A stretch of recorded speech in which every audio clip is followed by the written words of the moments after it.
The rain had stopped just before the service ended, leaving the cemetery wrapped in a heavy, wet silence. Damp soil clung to polished shoes. Dark coats brushed past one another without a word. At the center of it all stood Ethan Cross, 47 years old, unmoving, his eyes fixed on the casket being lowered into the ground. His son was 12. 12 years of scraped knees, unfinished science projects, late-night arguments about screen time, and half-read books left open on the nightstand. 12 years that ended on a Tuesday afternoon when a phone call arrived instead of a boy coming home from school. No one rushed Ethan.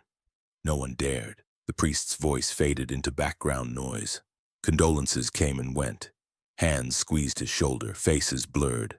The world had narrowed to a single rectangle of polished wood disappearing beneath the earth.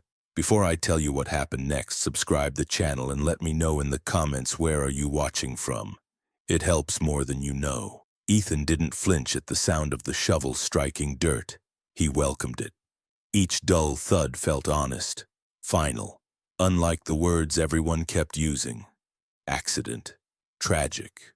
No one's fault. His wife Mara stood beside him, rigid, her black veil hiding eyes that had cried themselves dry days ago. Her father waited near the path, flanked by men in dark suits who didn't belong at a graveside. They were there because he was there. Victor Halden had built half the city's skyline. Parking garages, office towers, luxury condos rising where old neighborhoods once stood. His name carried weight in zoning meetings and police stations alike. And according to the official report, it was Victor's construction site where Ethan's son had fallen. Slipped, they said. Climbed where he shouldn't have. Wrong place, wrong time. Case closed. Ethan stayed long after everyone else drifted away. When Mara gently told him her father was waiting, he nodded but didn't move. She hesitated, then left, trusting him to follow. He didn't. When the cemetery was empty, Ethan knelt. His palm pressed into the damp earth, fingers sinking slightly as if the ground itself were breathing. "I saw it," he whispered, "and they missed it." At the morgue, he had noticed details others overlooked. Bruising in patterns that didn't match a fall. Marks around the wrists. A fracture line that told a different story if you knew how to read it. For 15 years, Ethan Cross had done exactly that. He had worked overseas, in places that never appeared on maps. He had learned how bodies told truths mouths refused to speak. He had interrogated men trained to lie until lies were all they knew, and now they expected him to accept paperwork and platitudes. The house felt wrong without his son's noise. The quiet pressed in, thick and suffocating. Ethan walked past the bedroom door twice before he could bring himself to open it. The bed was still unmade. A hoodie hung on the chair. A half-built model sat abandoned on the desk. There was a notebook there, too. Ethan almost missed it. Tucked under the desk, spine bent, pages wrinkled from being folded and unfolded too many times. Inside were rough sketches, buildings, cranes, a trailer with a symbol on the door, and a single line written harder than the rest, as if pressed through anger or fear. "Don't tell anyone." Ethan sat down slowly. His son had been curious. Too curious, Victor used to joke. Always asking questions adults didn't want to answer. Always noticing things meant to be ignored. That night, Ethan opened his laptop and began where instinct told him to start. Permits. Safety violations, insurance claims. The deeper he went, the more familiar the pattern felt. Delays followed by payouts. Damaged equipment written off. Accidents that cost less than fixes. The same names appearing again and again, always cleaned up, always approved. This wasn't new to Ethan. It was sloppy. And sloppy things had a way of unraveling. He didn't call the police. He didn't call a lawyer. He called a number he hadn't used in years. The voice on the other end paused when Ethan spoke his name. "I need help," Ethan said. "And I need it quiet."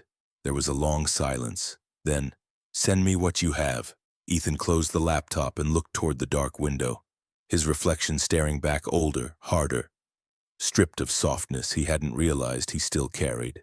Someone had decided his son was a problem. They had decided wrong. Outside, a storm began to build again, distant thunder rolling low across the city. Ethan stood there listening, already mapping paths, already pulling threads. Some stories don't end when the grave is filled. They begin there. Ethan Cross had learned long ago that grief made people careless. It made them talk too much, miss details, trust the wrong hands. That was why he kept his voice steady when he met Victor Halden again, 3 days after the funeral, in the glass-walled office overlooking the river. Victor looked smaller than Ethan remembered. Older, too.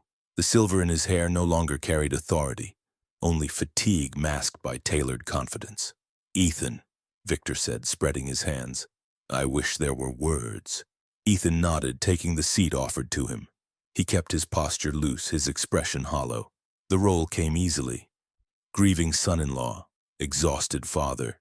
"Tell me what happened," Ethan said softly.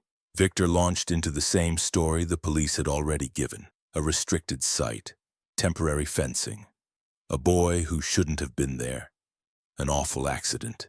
Ethan listened, noting the details Victor emphasized and the ones he skipped. He spoke at length about safety protocols, insurance coverage, cooperation with authorities. He said nothing about who else had been on site that afternoon. When Victor finished, Ethan waited. Silence had always been his most effective tool. Victor shifted, cleared his throat. "I know you're angry," he said, "but chasing ghosts won't bring him back." Ethan lowered his gaze just enough to sell it. "I know." That night he met Noah Klein in a diner off the highway. The kind of place with cracked vinyl booths and coffee that tasted burnt on purpose. Noah slid into the seat across from him without ceremony. "You were right," Noah said, pulling a tablet from his jacket. "Halden Developments has been bleeding money for years. Cost overruns everywhere, but the insurance payouts keep it afloat." Ethan scanned the screen. The same adjuster name appeared again and again. Different projects, same approvals, same timing. "Fraud," Ethan said. "And worse," Noah replied. "Someone inside the city expedited inspections that should have shut these sites down." Ethan leaned back, absorbing it. His son hadn't just wandered into danger. He'd walked into a system that couldn't afford witnesses. The next lead came from an unexpected place. A knock at the door just after sunset. A woman stood on the porch, clutching her coat like armor. She introduced herself as Lena Morales, middle school science teacher. "He was scared," she said once inside. "Your son, the week before he died." Ethan felt the air thin. "He stayed after class," Lena continued. "Asked questions about structural loads, about why buildings collapse. Then he showed me a drawing." She hesitated, then unfolded a piece of paper. A rough sketch of a construction trailer. 2 figures inside, one larger, one smaller, standing just outside, watching. "He told me not to tell anyone," she said, "but I couldn't stay silent." Ethan thanked her and walked her out. When the door closed, he stood in the dark for a long time. He hadn't imagined it. His son had seen something, and someone had noticed that he noticed. Ethan returned to the site after midnight. The fence had been repaired, fresh signage, cleaned up like nothing had ever happened. He moved quietly, habits returning like muscle memory. The trailer door creaked as he slipped inside. Dust coated everything except a single filing cabinet recently disturbed. Inside were folders marked with dates and codes, photographs of damaged machinery staged at perfect angles, notes that didn't match invoices, and fingerprints smudged where someone had grabbed the metal edge in a hurry. Ethan photographed everything. As he stepped back outside, headlights flared. A truck idled near the gate. A man leaned against it, arms crossed, watching. "You lost?" the man called. Ethan met his gaze.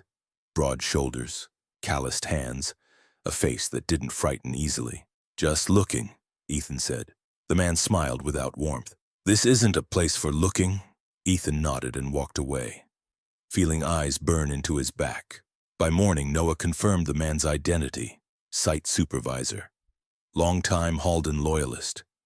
The kind who handled problems so executives didn't have to. Ethan sat at his kitchen table as the sun rose, photographs spread out like a map of intent. Fraud. Silence.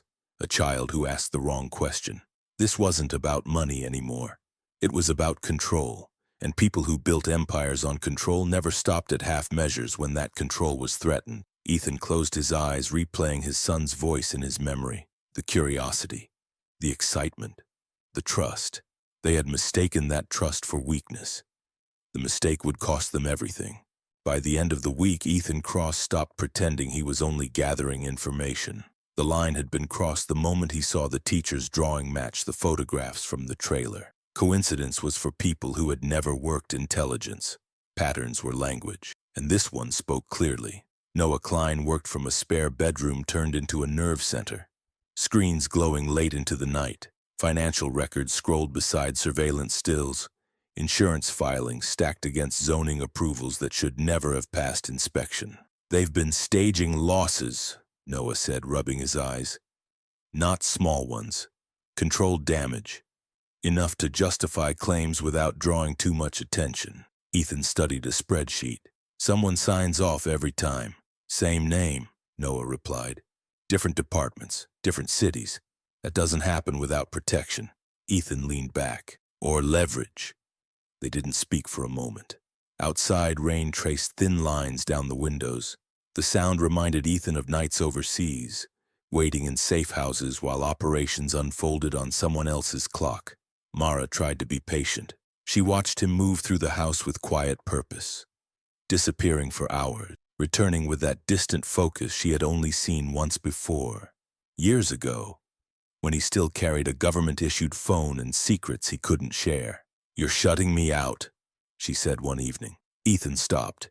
He looked at her fully, then really looked. The grief was still there, raw and unresolved, but beneath it was fear. "I'm trying to protect you," he said. "From what?" He hesitated. That was answer enough. The next break came sooner than expected. A voicemail left from a blocked number. No voice, just background noise, machinery, metal clanging, and a single phrase, spoken low, almost swallowed by the sound. "Fourth level, east side." Ethan replayed it twice, then once more. "They know you're looking," Noah said when he heard it. "Or they want me to," Ethan replied. The site was quieter at night, but not empty. Security lights cast long shadows across half-finished concrete. Ethan stayed near the perimeter, watching the rhythm of patrols, timing gaps the way he used to. The fourth level was accessible through an unfinished stairwell. No railings, no warning tape. Exactly the kind of place an accident could happen. Inside, he found fresh scuff marks near the edge, and something else. A phone. Cracked screen, cheap model. No service, but still charged. He powered it on. Photos filled the gallery. Machinery arranged unnaturally. Damage too clean. Close-ups of serial numbers. And one video, short and shaky, taken from behind a stack of pallets. Victor Halden's voice carried clearly. "Insurance will cover it. We just need it to look right," another voice replied. Deeper. Calm. "And if someone wanders in?" A pause. Then Victor again. "Then we handle it." Ethan's jaw tightened. He didn't hear the footsteps until they were close. The site supervisor stepped into the light, hands open, expression almost friendly. "You shouldn't be here," the man said. Ethan slipped the phone into his jacket. "Neither should you," the man chuckled. "I was wondering when you'd show up again.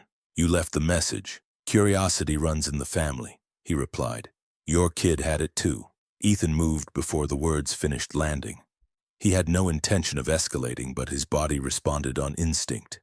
A shove, a stumble. The man caught himself, eyes flashing.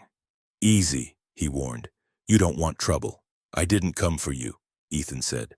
"I came for the truth." The man studied him for a long moment, then sighed. "You should let this go." "That option expired," Ethan replied. The supervisor stepped back, voice lowering. "People higher up won't like this." "Good," Ethan said. "They should start getting uncomfortable." He left before the situation tipped further. By the time he reached his car, his hands were shaking. Not with fear, but with restraint. Back home, Noah isolated the audio from the phone, cleaned it, cross-referenced voices. It wasn't enough to bring down an empire. Not yet. "But it's a start," Noah said. "And starts matter." Ethan stared at the paused frame of the video. Victor Halden caught mid-sentence, confident, untouchable. For the first time since the funeral, Ethan allowed himself a single, cold thought. Victor hadn't just failed to protect his grandson. He had decided the boy was expendable. And people who made decisions like that always believed they were smarter than consequences. They rarely were. They rarely. The first domino fell quietly.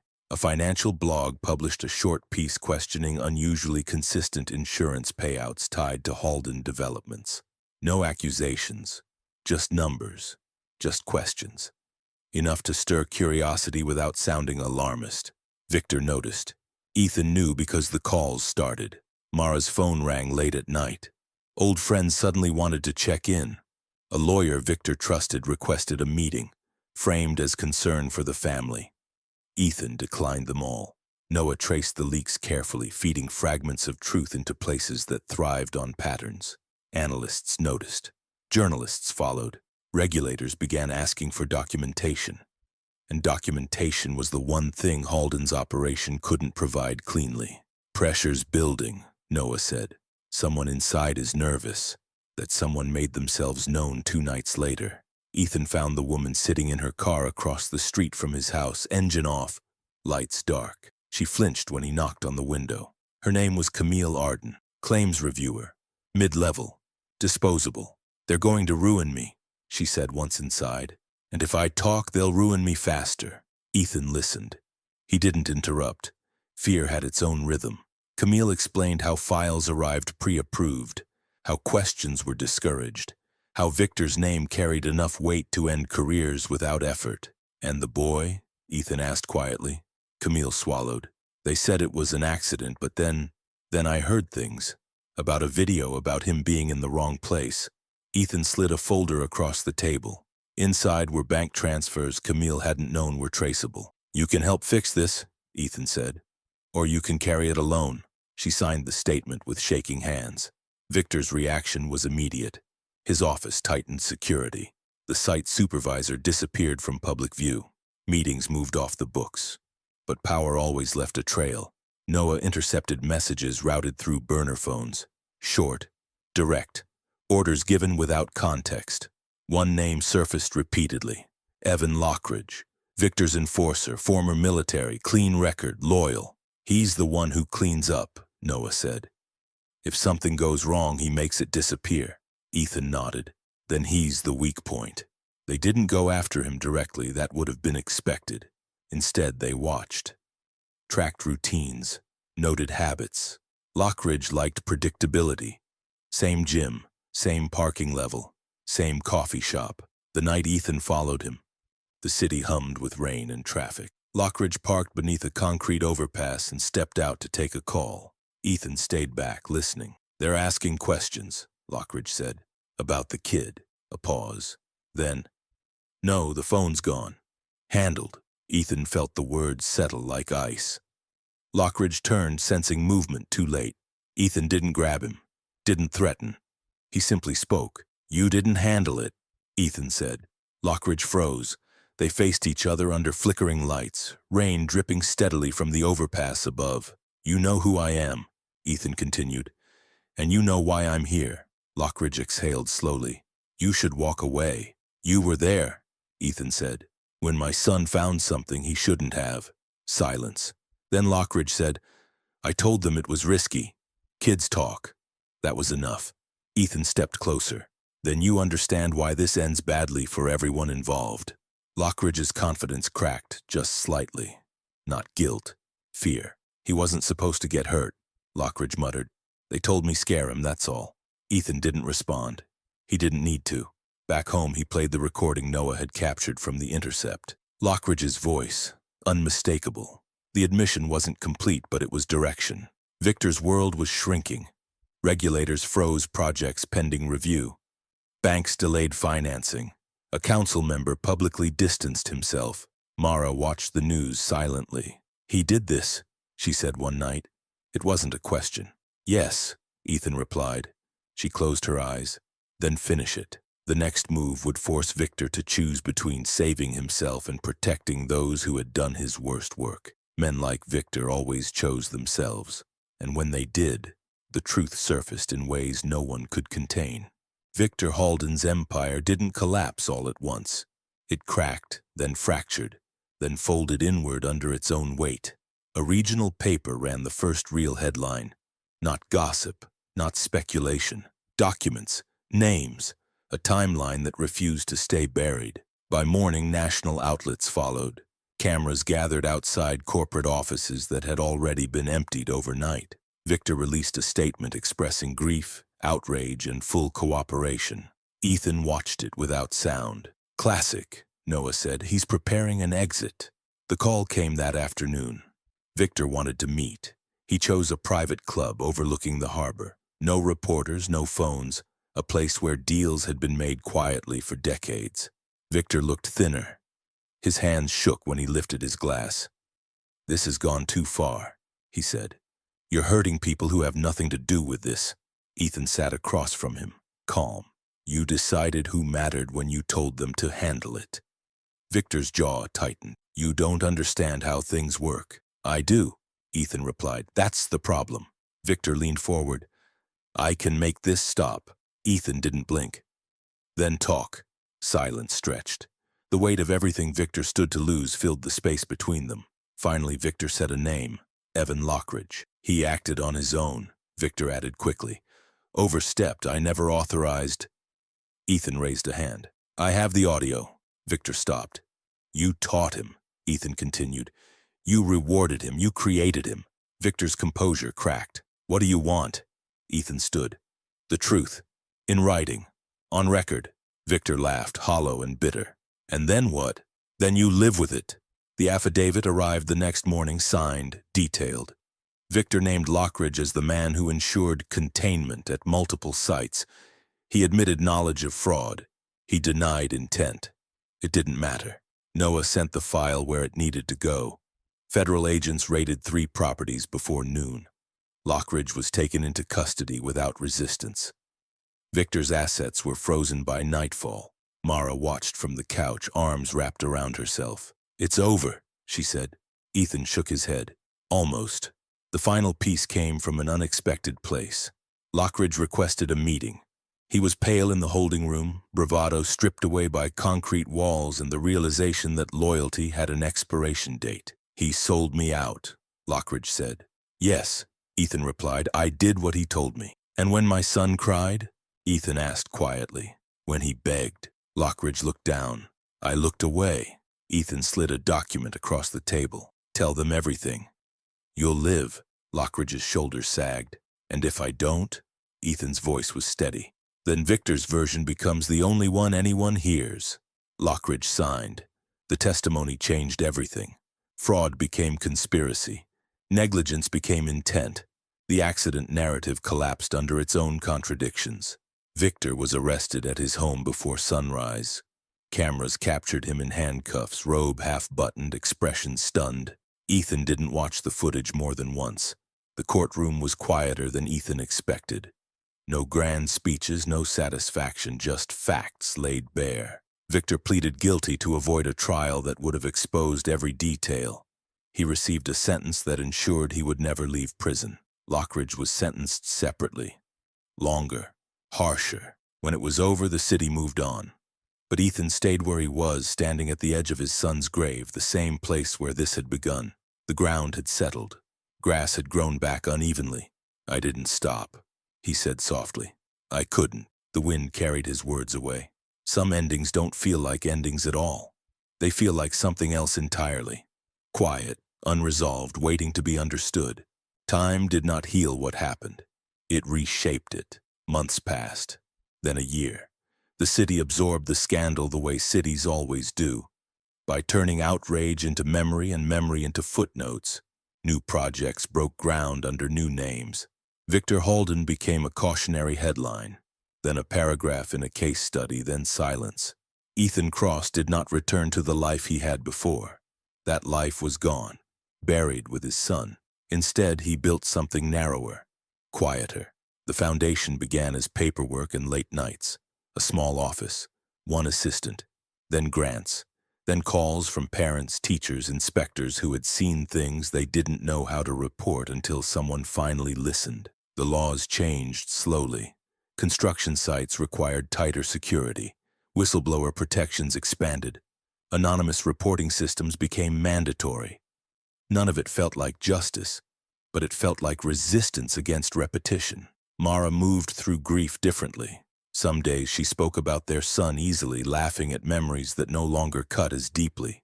Other days she retreated inward, distant and unreachable. They tried counseling, tried space, tried silence. Some damage didn't break cleanly. Ethan understood that better than most.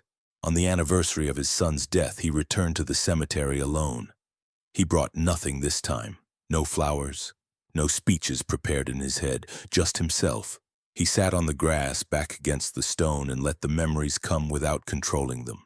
The way his son used to explain things with absolute confidence, even when he was wrong. The way he noticed details others ignored.